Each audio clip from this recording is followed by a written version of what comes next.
All right, all right. Well, if it's Okay. after hours, shouldn't we have party hats and drinks in hand? All right. That's great. And for those participating in this, and there's at least 40,000 of you, of course, there's a chat feature, and please participate with us. We would love to chat with you and take any questions. Okay, what is this? Why are we doing this? Sidney Breakfast Club is a monthly industry networking group that meets out on the peninsula, and that group is getting very robust, and quite a few people show up on a monthly basis. We're now averaging 60, 70 people, and we're chatting all about industry related activities, specifically in the last 6 months around tariffs.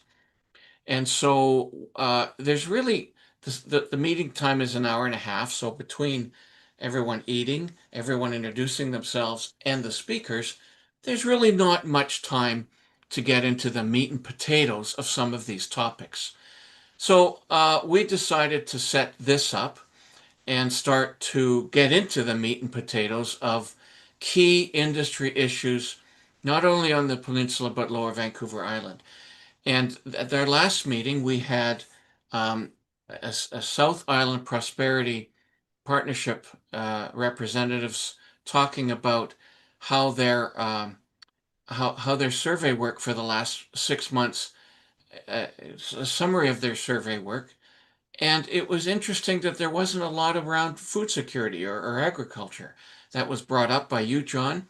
And I thought that would be a great topic to start this series of After Hours, talking about food sustainability, food security, and most importantly, the economics of all of agriculture and food security going on. Mhm. So there's actually no better speaker than John Espley. John, why is it that picked you? Do a sales job for me, buddy. Well, first off, I can't provide the meat, but I might be able to provide the potatoes. Right on, right on. Excellent. That's funny.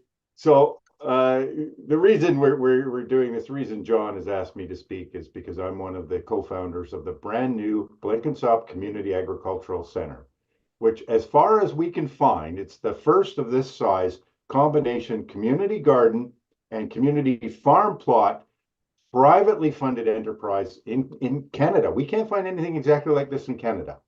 What? Really? That's There's amazing. small developers will often let their land go for use for gardens until they get a development, or there's community gardens galore that are funded by municipalities. There's even regional districts and the province and others that will get into larger farmers. But to have a combination like this of its size and be privately funded, there's no taxpayer dollars supporting this, is unusual. John, what exactly is it?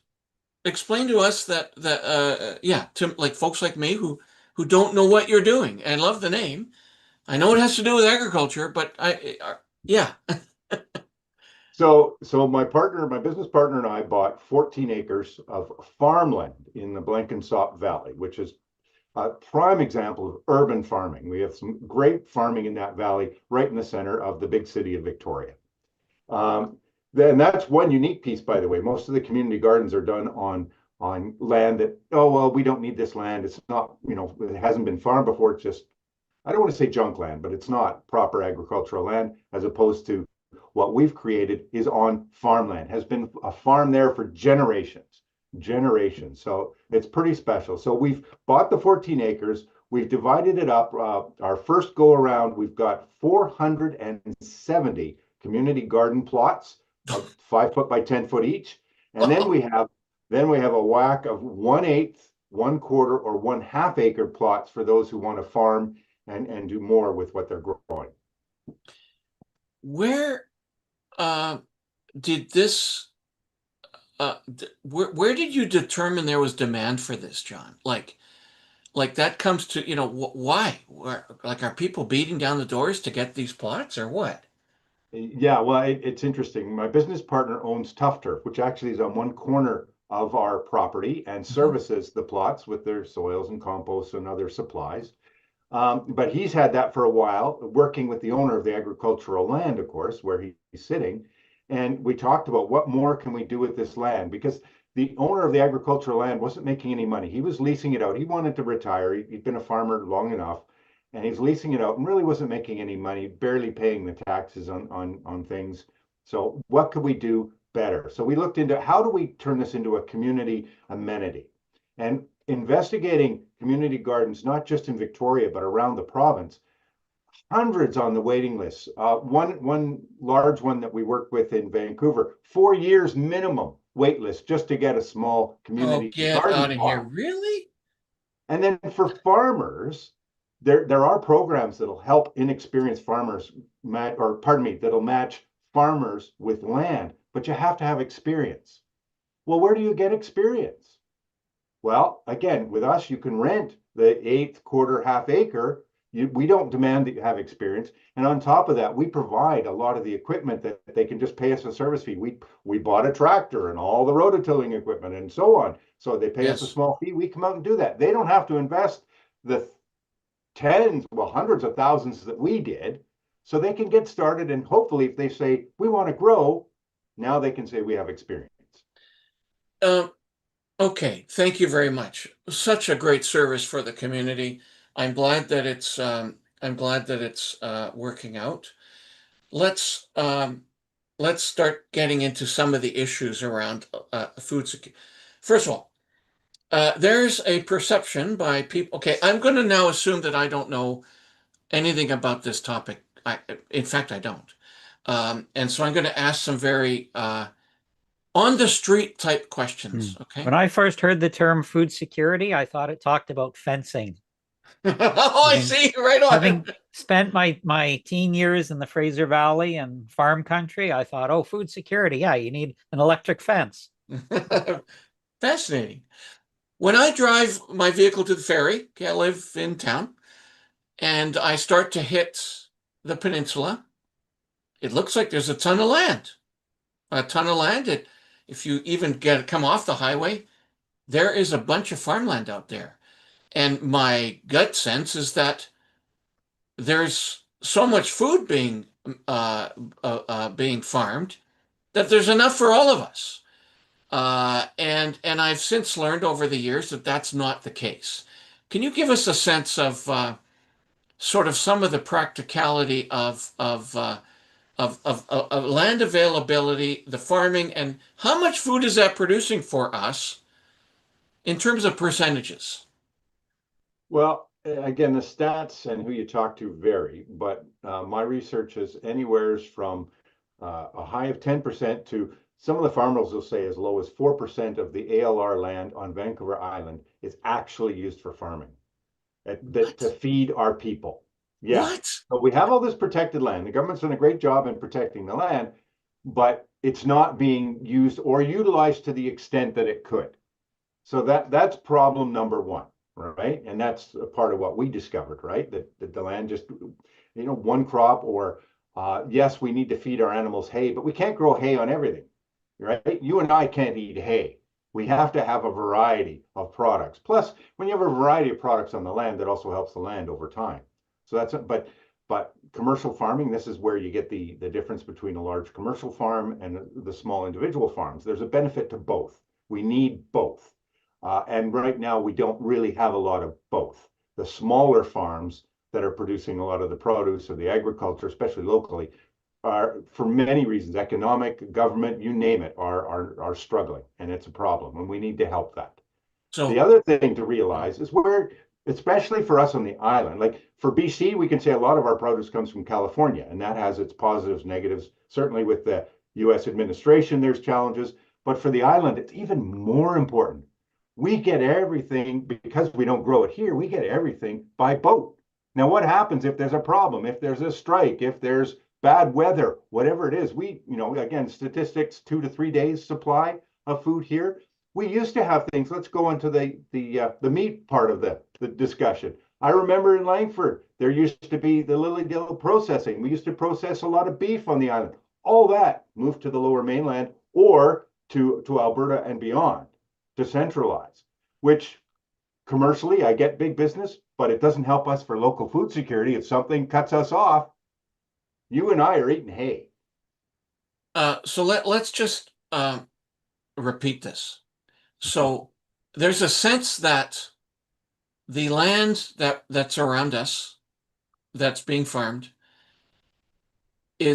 could sustain food source for Lower Vancouver Island or the island for a long time. There's this, that is a myth. You're telling me that's a myth.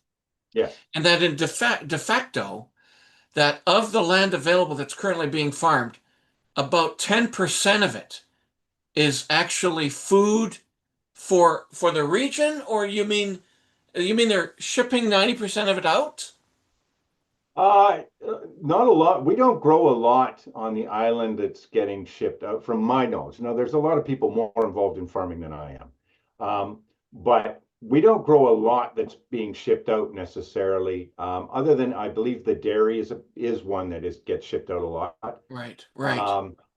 But on the produce, you just don't see it. You don't see a lot of farms on the island that are producing tons and tons of agriculture. You know, you don't see the huge orchards that you'd have, say, in the Okanagan. So there's not a lot Yes. of product to ship out. There are some that do, but not to any large extent. The problem is we're just not growing enough here on the island. Well, this is fascinating. This is fascinating and disturbing. Uh, During COVID, some of us had some online webinars, and the statistics you've just conveyed to us are exactly what we heard back then. There is a myth that, in fact, the island has got food sustainability. Okay, so okay, next question. Thank you for that. That's disturbing.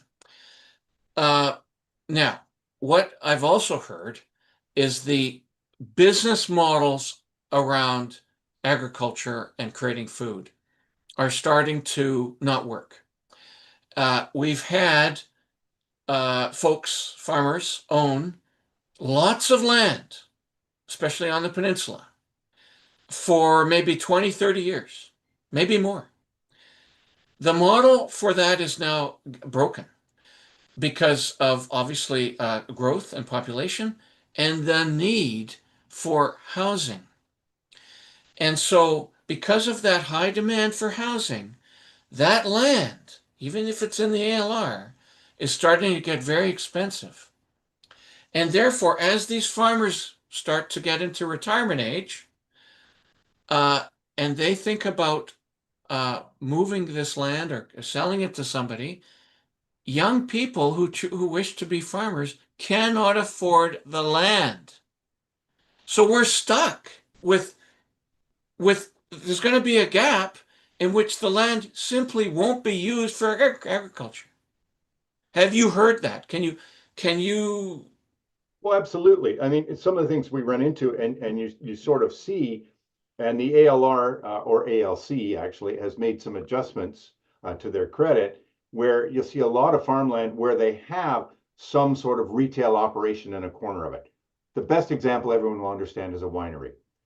Wineries, right? So you have this huge orchard, but on one part of it, you have a winery that not only are you producing, but you're selling, you're doing the tours, and all that and all the tourism that goes with it helps pay for those orchards. Without the winery, it's a lot tougher for those. You don't see very many that don't have their own winery on site for that reason. They have retail. Even in the Okanagan, you'll see all the fruit stands and everything, and the ALC will allow that because it does help the farmer pay for the land, right? Especially if you're not selling in bulk. You have to be pretty large to sell in bulk to the grocery store chains or the distributors. Yeah, Deal with yeah. that. So that's one piece, but it's very, very limited. It's very limited, and we'll get into this in a minute, I'm sure, where we have a problem with that. Yes. But the other piece of it is, to your point, the farmers, we don't have generations that are doing farming anymore. We don't have young people coming into farming. Most people, especially younger people, they think, oh, my food, yeah, it comes from the grocery store. Well, I hate to tell you, it has to start somewhere in the ground, right? and that's something that our project not only did we hope we would be able to teach, it's already happening. We've already had tours of high school kids. We've had all these new growers coming in that want to learn and understand how to grow food. And that's something that we've done a terrible disservice in society. We've let the farmers down, or that just like we talk in the SBC, the Sidney Breakfast Club, about trades and tech, same thing, trades, tech, and now agriculture. Agriculture needs to be promoted. Okay, so I think through this series of questions and framing, we've come down to your business now. Okay, so we've determined that in fact the island is not food sustainable for the long term. Okay, we've now determined that the existing processes by which we create food through agriculture are challenged, okay, for a lot of economic reasons. It would appear to me, John, that what you're doing, there should be 100 Blenkinsop Community Agriculture Centers kicking around, where people might be creating their own food on their own, or someone who can't afford the 20 acres in North Saanich because that costs $300 bazillion might be able to afford a quarter acre on your piece of land. Okay, so I'm now even more glad that we invited you, because I can't believe it. So tell us barriers, challenges you've had to opening what should be a slam dunk business, considering the environment. Well, one of the things that you didn't mention was, what about, because of density, all the small townhomes and condominiums and everything? Those people don't even get a garden, right? And even you talk about farm plots, but even in a 5 foot by 10 foot, do you know how much produce you can grow? If you're a couple, you can feed yourself for a long time on that 5 foot by 10 foot plot. If you did I wouldn't potatoes, know, really. you could feed families in just a couple of square meters of potatoes. People don't understand how, if it's done right, how much you can grow. So when we have families that have one or two, or some of them 4 or 5 by 10 plots, they can feed their families because they don't have the land, right? They live in Yes. condos or apartments, or Yes. We have some retirement home folks. I love it.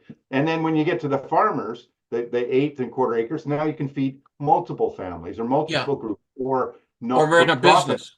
Yeah. Yeah, a not-for-profit. What if, hey, we've got volunteers or people growing food that they can feed people fresh produce, right? We're always counting on the grocery stores, which they do all they can. I love them. But what about having another access to fresh produce? Now, the challenges that we've run into are the governmental approvals. So as I mentioned, the ALC and ALR earlier, what we're doing doesn't really come under their mandate. It's quite confusing for them, right? So that's a challenge, because we're not your typical farm. And municipalities, the latest thing that we're dealing with is taxes. Well, apparently we're no longer a farm, even though everyone's growing there, but we're no longer a farm. And it's not the fault of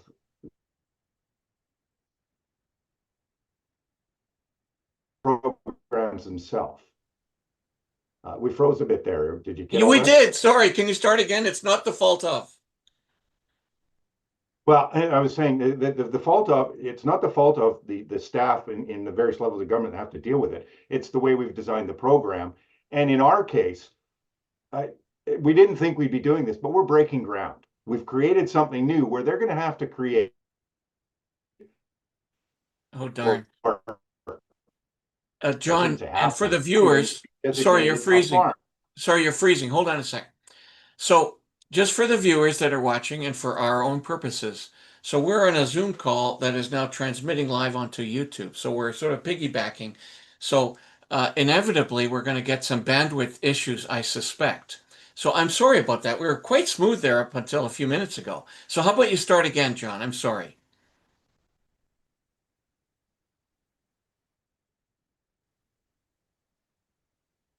Well, now I've really lost him.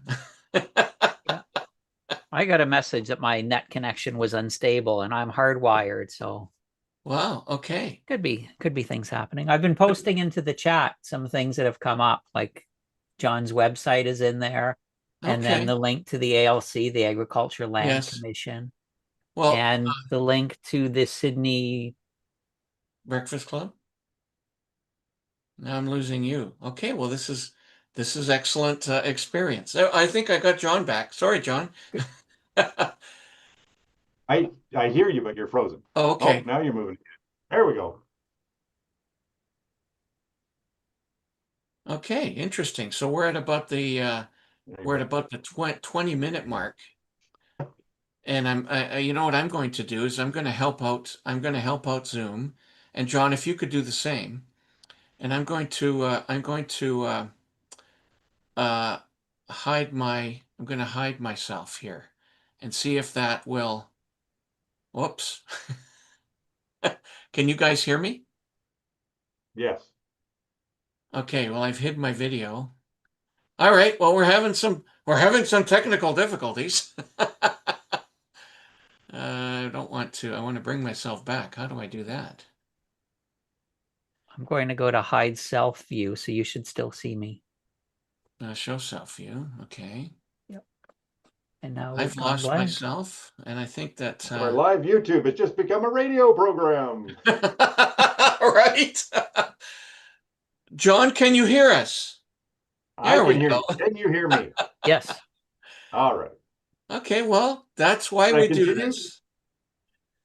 So let's pick up as where we were, John, and that was you were explaining sort of the mechanics of getting a plot and what does that and some of the challenges that government gave you. Yeah. So first off, being designated a farm for the tax credits and everything that come with it, because the project that we're doing, we want to charge folks as little as we can. So and this is a funny thing. And as a businessman, I should have known better. I assumed that we would qualify because we were growing on the land and meeting all the criteria. But apparently, we don't qualify as a farm for the tax credits. So right now, the system is you have to sell everything that you're growing. So somebody can grow a bit of hay on their land, and as long as they meet the dollar criteria, they get the tax credit. But let's say, forget our program. Let's say you get 4 or 5 families together and they get a few acres to grow to feed their families, but they don't sell to anyone, they feed themselves. Guess what? Based on that criteria, you don't get tax credits for growing on the land. So we're not helping people to grow. Again, food security, we need to do everything we can to help people to grow. So we are working with the various levels, but it's a struggle because we're unique. We're creating a new system. And here's where it gets even more important, John. Since launching this, and you have to understand our people have only been growing since May. So we're brand new. I have had hundreds of calls and people from all over the province, the CRD, up as far north as Prince George, all over the lower mainland that want to talk to us, want to tour our property and say, we have access to land or we're looking to get access to land and we want to do what you do. And it's a shame because I'm telling them, yeah, I'll tell you everything that we've done, but hold off until we solve these issues. We solve these issues. Like even here's the two little things. Well, you think they're little things that struggled. We had to put a parking lot. We have all these people farming and gardening, but they have to have a place to park. Well, that's a challenge because we're taking that little bit of land out of the ALR. So we're going through the approval process, and we're still dealing with that, just so you know. But we've asked, we have to have a place for them to park. Putting in a driveway, just putting in a driveway was a challenge because the agricultural land, it didn't have a driveway on it. So we had to have a place for people to drive into the parking lot. I don't even want to tell you how much that cost me through the municipality. Yeah, so it We sounds need to like change things. yeah, it sounds like the municipalities, even the government legislation, needs to catch up with reality. Yeah, and the funny thing, I have to say, all the politicians at all levels, they're loving this. They said, "Can we have this yesterday?" The problem is the bureaucracy, and again, I don't blame the staff, but it's the process that's been set up doesn't allow for who we are. We got to fix that. We got to change that. So there's a comment in our chat, and let's encourage chat. And thank you, Philip. Mentioned Yes. something called OUR Eco Village. not sure what that is. OUR Eco Village in Shining Lake has a wealth of experience with zoning changes to facilitate agriculture. Now, I don't know if that's a business or that is what's happening. Are you aware, John, of municipalities, let's say just on the island, that are more friendly to rezoning or helping us move to a more accommodating process structure to achieve food sustainability? I hate to say it, and I haven't looked into every municipality because I was only focused on our own. But Yes. from what I'm getting, I can tell you I'm getting more comments from others that want to do this, and they're talking to their municipality, other ones, not Saanich where we are, but other ones. And the answer is no, you can't do that. Now, here's the funny thing. For what we're doing, we don't need rezoning. It's already ALR land and we're growing on it. We don't Yes. need rezoning. We just need them to look at it and treat it as a farm, as if we were growing 14 acres of hay. Just treat it the same way, please. That's all we're Okay, asking. let me get this straight. So you have acreage and its sole purpose is to grow food. There's nothing else going. Maybe you'll set up a small little retail one, but whatever. Right now, its only purpose. My understanding that if you have land that grows food, you are a farm. But because you have this broken into little plots, which make it more affordable, more convenient, easier for people to grow their own food, you are not categorized as a farm in the municipality's point of view. Is In, that screwed up vision correct? I'm going to back up a bit. It's not directly in the municipality's point of view. It's in BC assessment, which then the municipalities use what BC assessment said. Oh, I And see. now we looked into, okay, well, the municipality, they can make up and adjust taxes. But because we're not a not-for-profit, see, there's all these little loopholes. A not-for-profit gets looked at differently than a for-profit. But trust me, a not-for-profit would have a hard time coming up with the dollars and doing this deal that we've done. Yeah. Yes. So that's another. So there's all these challenges. That's why I say we don't fit in the boxes. I hate boxes because we don't fit in any of them. Because these are not loopholes. These are barriers. A loophole should allow you to do something, not stop you. Now, what people need to understand is the way the BC assessment has it set up right now, depending on the size of the land, they have criteria as to how much you must sell. And the smaller your piece of land, the more dollar percentage you must sell, because they don't want people, and fairly, and this is right, they don't want people just having land saying, oh, I sold $100, it's a farm. No, that's not right either, right? So the smaller it is, so someone that has, say, 2 acres, I believe it's 2 acres or less, you have to sell $10,000 in produce to qualify as a farm under BC assessment, right? So, of course, our people, some of them may or may not sell, but even if they did, they'd have to apply themselves. We can't apply as the landowners, as the people who spend all the money so that they can grow. So these are the challenges. The system doesn't recognize who we are. So someone coming in and buying this land, right now, for example, the CRD is trying to create farms. For those who are not in Victoria, that's our capital regional district that includes all 13 municipalities. Woohoo, 13. And is trying to create farmland for people to use, to access. They've been at it for 10 years and haven't been able to make it come to fruition yet. They're really close, but they've come to us and said, we love what you're doing because, although the idea has been years in the making, we did this within 1 year, putting up our own money, putting up our own time. And why are we not encouraging other business people, anyone to do this, right? Every time my partner and I walk out and our gardeners and our farmers are there, they're bending over backwards to say thank you, right? My partner, well, I don't want to embarrass him, but sometimes he's in tears because they just make him feel so wonderful for doing this, right? Why are we not encouraging this behavior? And again, I'm not trying to lay blame. I'm just saying the system needs work. Well, and that's why we're doing this. We're doing this to start to get the message spread out into the community. Luckily for us, because of technology, developments, we're going to be able to put this message out across social media, and your message around government, will you please make this easier? And we're not, look, this is so simply logical policy development. It's not like changing density massively on a plot of land that's been used for farming for 100 years. This is simply land that is already or was being farmed is now being made more efficient and adjusting to the way we live now. Can you please make that a little easier? And the demand is there. Have I captured that correctly, John? Yeah. And to the government's credit, I understand we don't want people just buying ALR land and putting the 1 or 2 houses they're allowed. We could have done that, right? We have 3 plots. We could have built 3 houses legally. And just getting and not doing anything with the land. I get that. We don't want that either. So there's a fine line there. So they're going to have to come up with a box that fits what we're doing, some sort of assessment process that fits what we're doing. But I don't see why they can't do that. It's possible, and we're willing to work with them to make it happen. Because again, just in the little time we've done no advertising, but all these calls coming in of people that want to emulate or copy what we're doing. There's a need out there.